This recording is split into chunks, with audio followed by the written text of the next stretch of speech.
এইটাই বলতেছে। এবার আমরা সেই পদ্ধতিটাও বলব।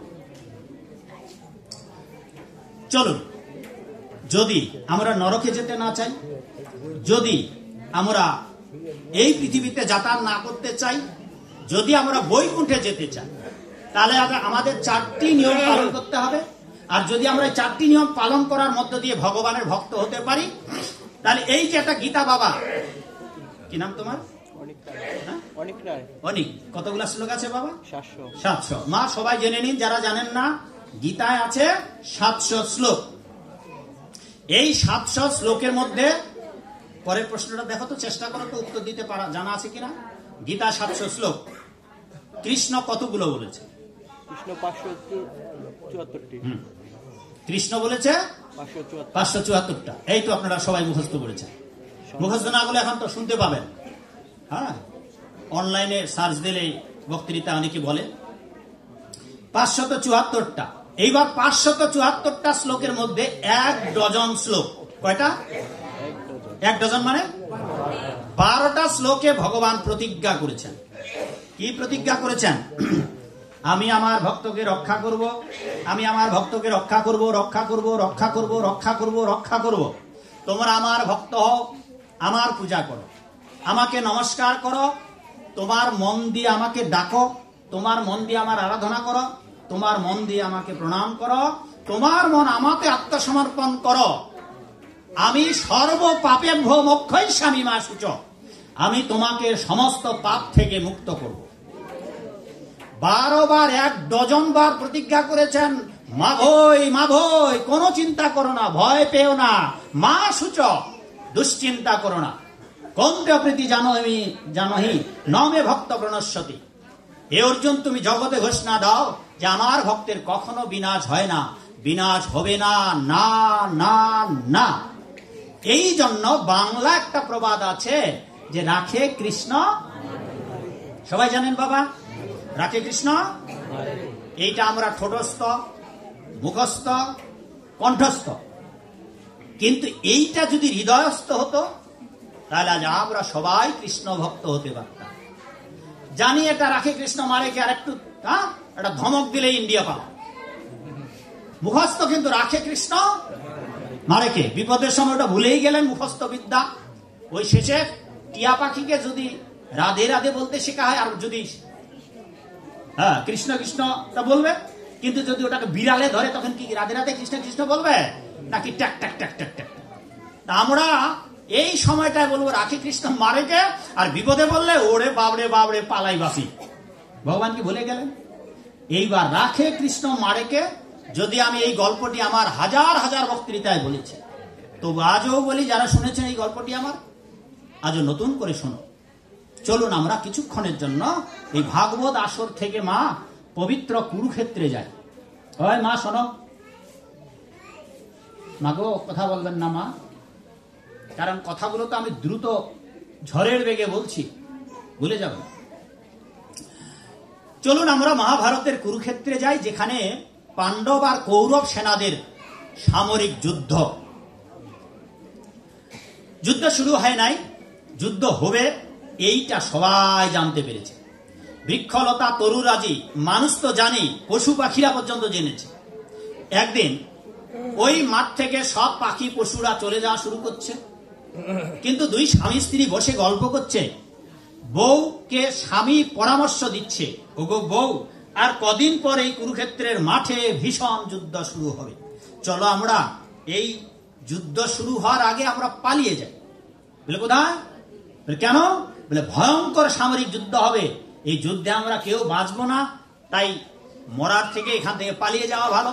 কিন্তু ভগবান শ্রীকৃষ্ণের পরম ভক্ত ছিলেন তার বউটি, তাই বউ বলল যে ঠিক আছে, তুমি যেতে চাও তুমি যেতে পারো, কিন্তু স্বামী, আমি শুনেছি এই কুরুক্ষেত্রের ভয়ঙ্কর যুদ্ধে তুমি তো আমার দৈহিকভাবে স্বামী, এই যুদ্ধে অর্জুনের রথের সারথি হয়ে জগৎ স্বামী শ্রী গোবিন্দ আসবেন।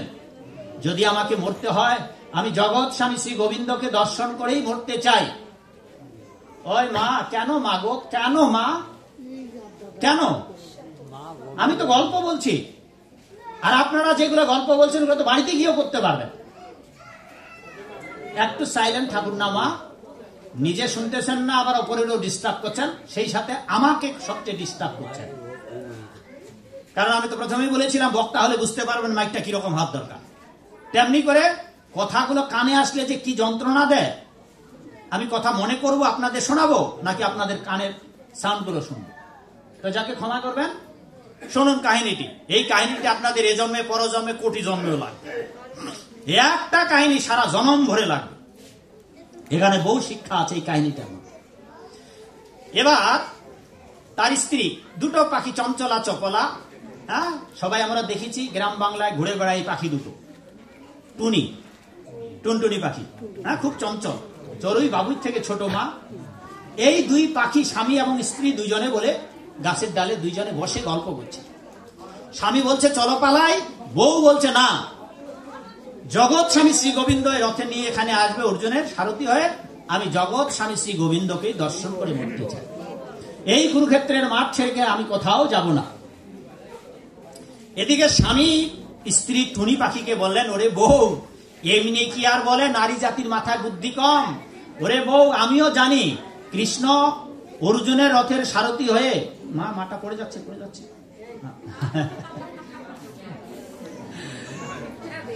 অর্জুনের রথের সারথি হয়ে আসবে। ওরে বউ, তুমি এটা জানো, কিন্তু এটা জানো না পাণ্ডবদের মাতা, পাণ্ডবদের মাকে, পাণ্ডবদের মা গো, পাণ্ডবদের মা মহারানী কুন্তী, যে কৃষ্ণের আপন পিসিমা কুন্তী দেবী। পাণ্ডবেরা পরমাত্মীয় কৃষ্ণ পাণ্ডবদের। এই কৃষ্ণ তার পিসিমার কাছে প্রতিজ্ঞা করেছেন, পিসিমা আপনার এই 5টি সন্তানকে কুরুক্ষেত্রে যুদ্ধে নিয়ে যাব, আর যেভাবে অক্ষত অবস্থায় নিয়ে যাব, যুদ্ধের অবসানে অক্ষত অবস্থায় বিজয় লাভ ঘটিয়ে আমি আপনার এই 5টি পুত্রকে আপনার কাছে ফিরে দিয়ে যাব, এই আমার প্রতিজ্ঞা। ওই যে রাখি কৃষ্ণ মারেকে। ভেবে দেখো বউ, টোনা স্বামী স্ত্রীকে বলছে, দেখো তারা যুদ্ধে আসবে, যুধিষ্ঠির, ভীম, নকুল, সহদেব, এরা 4 ভাই মাঠে যুদ্ধ করবে। অর্জুন যেখানে যুদ্ধ করবে, এই রথটাকে চালাবে কৃষ্ণ। ভেবে দেখো, 4 ভাই মাঠে যুদ্ধ করবে, কৃষ্ণ ওই 4 ভাইকে রক্ষা করবে। নিজে যেই রথটা চালাবে সেই রথে তার প্রাণ প্রিয় সখা অর্জুন যুদ্ধ করবে। এবার নিজের রথের অর্জুনকে রক্ষা করবে, নিজের রথ চালাবে, নিজের উপর যে বামগুলো আসবে সেই বাম থেকে নিজেকে বাঁচাবে, নাকি তোমার মতো আমার মতো গাছের ডালে বাসা বেঁধে থাকা টুনটুনি আর টোনারে বাঁচাবে? ওরে বউ, খেয়ে কাজ নেই রে আমার সোনা বউ, আমার লক্ষ্মী বউ, ওরে আমার টুনটুনি বউ, চল চল বউ, চল চল রে বউ, চল, যদি বাঁচতে চাস চল লক্ষ্মী বউ আমার, হ্যাঁ চল। এই বলে চল চল চল, বউ তো আর যাবে না, স্বামী দে ফ্রুত। ওদিকে টুনি ছিল গর্ভবতী। বাবা এসে এখানে, বাবা আসছেন, মা বাবা আসছেন, আপনার স্বামী আসছেন? ও তো আপনি তো বললেনই। কিরে মা, আমার কার স্বামী আসে নাই? একজন হাত তুলো তো মা, কার জামাই আসে নাই? জামাই আসে নাই, যাক ভালো হয়েছে। বাড়িতে গিয়ে জামাই খুঁজে পাবেন না। বাড়িতে গিয়ে মায়েরা দেখবে ওই ঘরে যে জামাই আসে নাই, একটা জামাই খুঁজে পাওয়া যাচ্ছে না, জামাই হারাম। মিছা ওরে কপাল, ঝাঁটা পিটা কপাল, মিছা ভাগবত আসরে গেলাম, এই দিনাজপুরের সাধুটা অলক্ষণীয়া, বাড়িতে এসে এখন জামাই খুঁজে পাওয়া যাচ্ছে না। কি অবস্থা হবে মা গো? জামাই নাই, গর্ভে বাচ্চা আছে, জামাই খুঁজে পাওয়া যায়। তো মাটা গিয়ে বাড়িতে ঘুমাইতে পারবে? কিরে মা, জামাই নেই, ঘুমাইতে পারবেন আপনি? হঠাৎ জামাই যেই গাছের ডালে বাসা বেঁধে এতদিন সংসার করেছিল, হঠাৎ জামাই নাই মাগো, হ্যাঁ তাহলে স্থিতিটা কি হবে বাবা? তো যে সমস্ত মামুনিদের জামাই আসেনি, বাড়িতে যাওয়ার সাথে সাথে আপন জামাইয়ের দর্শন লাভ হোক। চলুন আমরা কুরুক্ষেত্রে। এদিকে নির্দিষ্ট দিনে জামাই তো চলে গেছে, মানে টোনা স্বামী চলে গেছে, গর্ভবতী বউ টুনি। একদিন যুদ্ধের দামামা বেজে উঠেছে, একদিকে কৌরব সেনা, অপরদিকে পাণ্ডব সেনা সমাসীন। হঠাৎ ভগবান শ্রী গোবিন্দ অর্জুনকে বলছেন, সখা হে, দেখো মাঠের অপর প্রান্তে একটা বিরাট হাতি, যে হাতিটার নাম আপনারা অনেকে জানেন, অশ্বত্থামা। হ্যাঁ, এই অশ্বত্থামা হাতির গলা বিরাট একটা ঘন্টা আছে, ঘন্টা সবাই চেনেন, বিরাট ছাতার মতো, বলে ঘন্টাটা কেটে দাও। যেই কথা সেই কাজ মাগো, ঘন্টা কেটে দিয়েছে। ভাই ভীমকে বলেছেন, ভাই ভীম চলুন ঘন্টাটি কাঁধে নিন। ভাই ভীম ঘন্টাটি কাঁধে নিয়েছে। এবার সখা অর্জুন জিজ্ঞাসা করছে, সখা হে, যুদ্ধ শুরু হয় না, এই ঘন্টা দিয়ে কি হবে? ওই দেখো মা দুটা আবার কথা করছে, শোনাও না মা, গল্পটা কি করছেন? ওই মা, আপনারা তো সবাই মিলে আমার দিকে দেখতেছেন, আর আমি একাই একসঙ্গে সবাইকে দেখতে পাচ্ছি।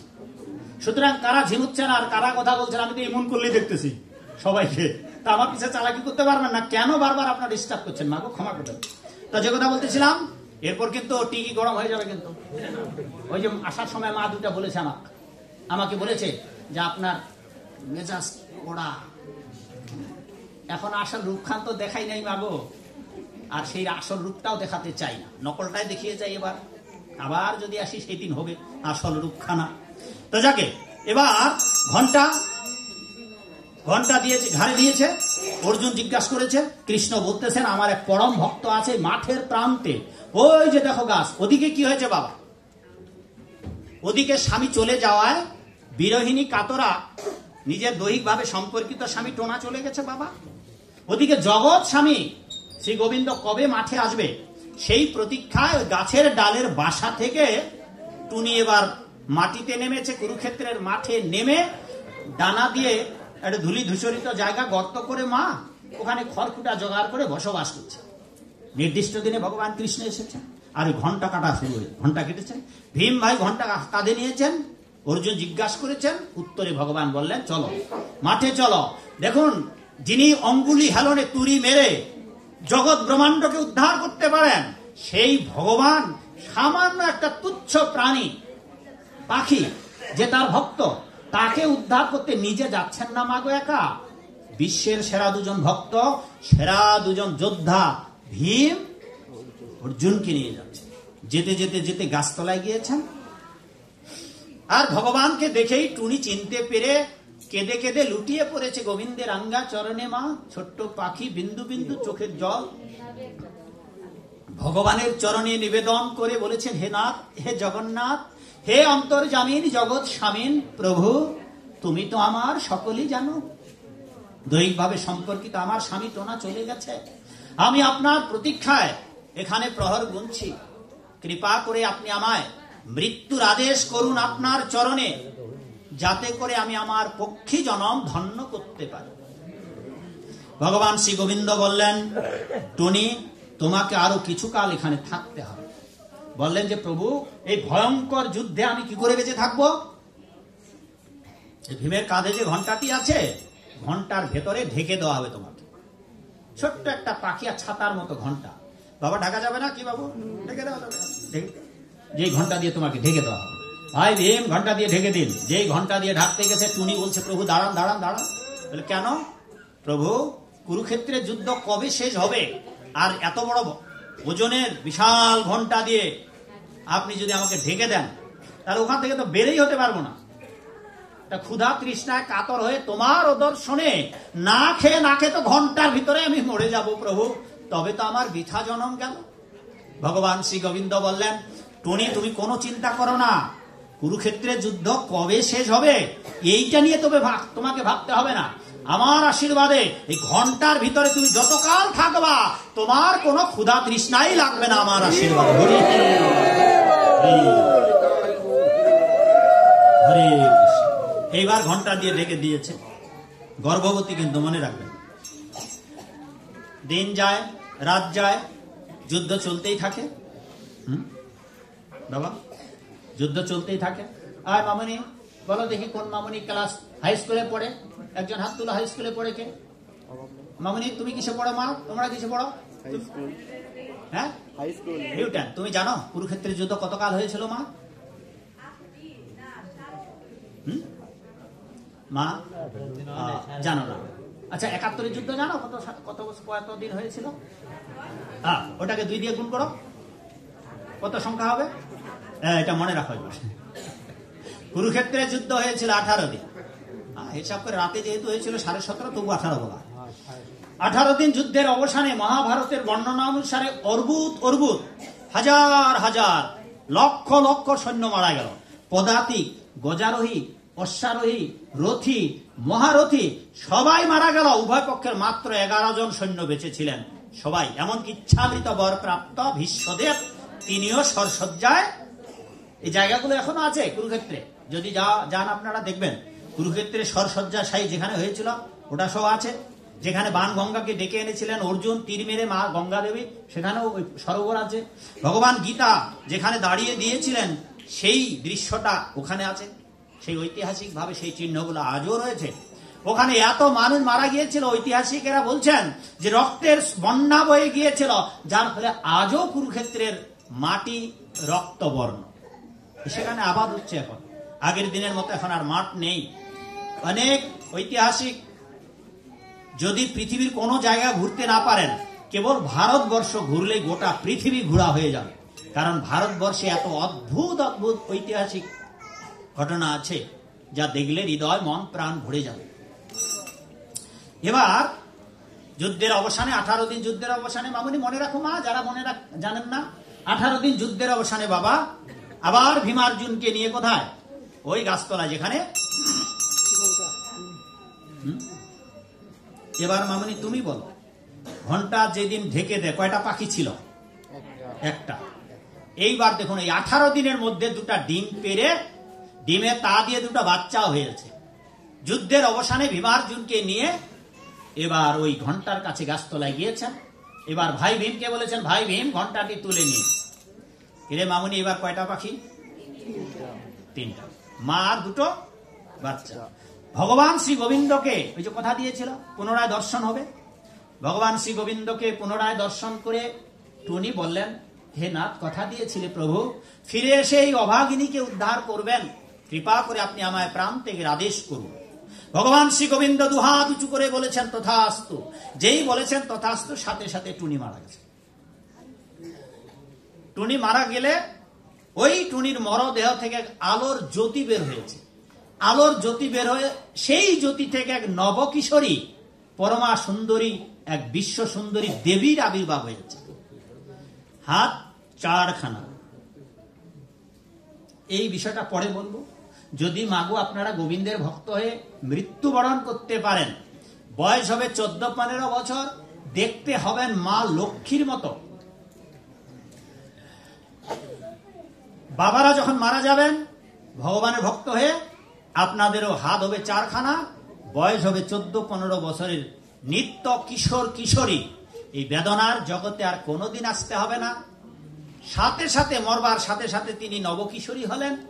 আর বৈকুণ্ঠ থেকে দূত এলেন, রথ, একটা বিমান আসবে, দিব্য বিমান, যেই বিমান নিজেই চলাফেরা করেন, কোনো শব্দ নেই। ওখানে 2জন আরোহী আসবেন আপনাকে স্বাগত জানানোর জন্য। এদের 2জনের নামও জেনে নিন। 2জন ভক্ত আপনার দরজায় এসে দাঁড়াবে। একজনের নাম সুশীল, আর একজনের নাম পুণ্যশীল। চতুর্ভুজ, শঙ্খ চক্র গদাপদ্মধারী। আপনারও হাতে থাকবে তখন শঙ্খ চক্র গদাপদ্ম। মায়েদের হাতেও, লক্ষ্মী মাতার হাতে যা যা থাকে, বৈকুণ্ঠে সব মায়েরা, বৈকুণ্ঠে যত নারী সবাই মা লক্ষ্মীর মতো, আর বৈকুণ্ঠে যত পুরুষ সবাই প্রভু নারায়ণের মতো। কিন্তু মূল নারায়ণ এবং মূল লক্ষ্মীর পার্থক্য রয়েছে। আজকে আর এগুলো বলবো না, দেখলে চেনা যাবে যে আচ্ছা জিতেন্দ্রীয় দাস এরকম যদি আরো 10 জন হয়, কে পাঠক আর কে সাধারণ জিতেন্দ্র, এটা বোঝা যাবে? বোঝা যাবে না। তার একটা পার্থক্য থাকার লাগবে। একজন বক্তা, একজন গায়ক, একজন বাদক, সবাই জিতেন্দ্রীয় দাসের মতো। তো ওইখানে ওই রকম সবাই দেখতে নারায়ণের মতো, সবাই দেখতে লক্ষ্মীর মতো। তাহলে এমন এই বেদনার জগতে আর কোনোদিন আসতে হবে না, কোনোদিন বুড়া বুড়ি হতে হবে না, নিত্য কিশোর। এইবার রথ এসেছে। মা ওই দেবীকে ভগবান কৃষ্ণ বললেন, দেবী এবার এই রথে উঠে তুমি আমার বৈকুণ্ঠে যাত্রা করো। ভগবান শ্রী গোবিন্দকে 4 বার প্রদক্ষিণ করে এবার রথে উঠেছেন। রথে উঠে আবার জোরহাত করে কেঁদে কেঁদে মিনতি করছেন, হে নাথ, আমারও 2টো বাচ্চা, ওদের বাবা চলে গেছে, ঘন্টার ভিতরে ওদের জন্ম, ওরা ভালো করে উড়াতেও শেখেনি, খেতেও ভালো জানে না, ওদের বাবা চলে গেছে। আমি অভাগিনী মা, আমিও চলে যাচ্ছি, আমিও চলে যাচ্ছি, আমিও চলে যাচ্ছি, চলে যাচ্ছি, চলে যাচ্ছি। 2টা মা চলে গেছে। আমিও চলে যাচ্ছি, তবে আমারও দুটো সন্তানের কি গতি হবে? ভগবান শ্রী গোবিন্দ ধ্রুব মহারাজকে প্রতিশ্রুতি দিয়েছিলেন, অর্জুনকেও বলেছেন, নারদকেও বলেছেন, প্রহ্লাদ মহারাজকেও বলেছেন, কারো বংশে যদি একজন মাত্র ভগবানের ভক্ত হয়, আমার ভক্ত হয় অর্জুন, ত্রিসপ্ত সকুলম পুণ্যা, সেই বংশের আমি 21 বংশ উদ্ধার করি। তা তুমি চিন্তা করো না, তুমি যাচ্ছ আমার বৈকুণ্ঠে, এই দুটো সন্তান আমার আশীর্বাদে সুখে শান্তিতে বসবাস করবে, মৃত্যুর পর তোমার মতো এরাও দিব্য দেহ পেয়ে তুমি যে বৈকুণ্ঠে যাচ্ছ, ওই বৈকুণ্ঠে এই দুটো সন্তানকে ফিরে পাও। হরি। আচ্ছা, আপনারা আপনাদের সন্তানকে ফিরে পেতে চান? আপনারা আপনাদের বাবা মাকে ওখানে ফিরে পেতে চান? তাহলে এখন দেখুন 4টি কাজ করতে হবে। এটাই হচ্ছে রাখে কৃষ্ণ। স্বামী টোনা তো চলে গেল, মা কে জানে স্বামীর কি হয়েছে, দুর্গতি। তবে একটা উপায় বলে দেই, কোন বাবা যদি অর্থাৎ স্বামী যদি ভক্ত না হয় আর বউ যদি চায় যে আমার স্বামীকে আমি বৈকুণ্ঠে নিয়ে যাব, তাহলে পারবেন আপনি আপনার অর্ধেক স্বীকৃতি আপনার স্বামীকে দিতে হবে। আর আপনি যদি মনে করেন না, ও স্বামী আমাকে সারা জীবন চালিয়েছে, ও কোথায় যায় যাক, তাহলে উদ্ধারের উপায় নেই। জেনে নিন বাবা, আপনারা যা পাপ করবেন আপনার স্ত্রী পাবে না, কিন্তু আপনার স্ত্রী যা পাবে ওটা অটো হয়ে আপনার কাছে অর্ধেক পাপ চলে আসবে এমনিতে। আপনি জীবনে যা পুণ্য করবেন অর্ধেক আপনার বউয়ের কাছে যাবে, আর বউ যা পুণ্য করবে তিনি যদি নিজে রাজি না হন তাহলে আসবে না। আর আপনি রাজি হন আর না হন, পুণ্য আপনার অর্ধেক এমনিতেই চলে যাবে। আর মায়ের পাপ চলে আসবে, পুণ্য আসবে না। আর বাপের পাপ যাবে না, পুণ্য যাবে। হ্যাঁ, সেই জন্য সাবধান। এই জন্য সেই পুরুষের বিবাহ